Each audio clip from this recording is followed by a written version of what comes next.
আজকে রাতটা আমি এখানে দিয়ে এই রাস্তা দিয়ে কোনো যদি লোক যেতে থাকে তাকে আমি গার মোটকে মোটকে খাবো।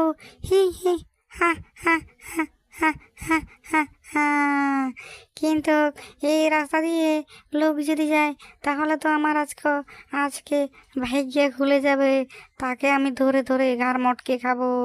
হি হ্যাঁ হ্যাঁ হ্যাঁ হ্যাঁ হ্যাঁ হ্যাঁ, দেখি কোনো লোক যায় কি না। যদি যায় তাহলে তাকে আমি ঘাড় মটকে খাবো। হি হ্যাঁ হ্যাঁ হ্যাঁ হ্যাঁ। ওরে বাবা রে, এদিকে তো শাকচুন্নি একটা দেখছি। আমি এই পথ দিয়ে কেন এসেছি? আমি অন্য পথ দিয়ে যেতে হবে। আরে আরে, এখানে শাকচুন্নি আসে, আমি যদি জানতাম তাহলে তো আমি আসতাম না রে বাবা। ওই দেখো কত বড় শাকচুন্নি দাঁড়িয়ে আছে। আমি তো এই ভুল রাস্তা দিয়ে যে কেন এসেছি? আমি গরিব ভাই, এদিকে আমার পরিবার কে চালাবে?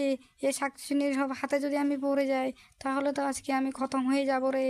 আমি এখন কি করে পালাবো সেই কথাই তো চিন্তা করছি এখান থেকে। আর সামনে তো শাকচুন্নি মেয়েটা তো দাঁড়িয়ে আছে।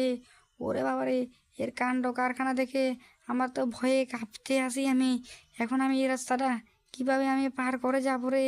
আরে আরে, আমার কাছে অনেক ভয় লাগছে রে। আরে আরে আরে, আমি এখন কি করি রে বাবা? আমি এখন কি করি রে বাবা? আরে শাকচুন্নিটা তো দেখছি পথ থেকে যাচ্ছেও না। ওরে বাবা রে, আমি তো মরে গেলাম রে। আমি যে এখানে কেন এসেছি রে? ওরে বাবা রে, আমার মাথা ঘুরে আমি পড়ে গেলাম রে।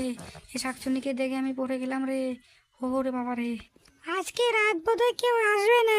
আমি বাক্সর ভিতরে ঢুকে আমি ঘুমিয়ে যাই। আমি ঘুমিয়ে থাকলে বহুত ভালো হবে। আজকে হয়তো এই পথে কেউ আসছে না। কেন জানি এই পথ দিয়ে কেউ আসছে না। যদি কাউকে দেখতে পেতাম তাহলে হয়তো আজকে খেতে পারতাম ভালো করে পেট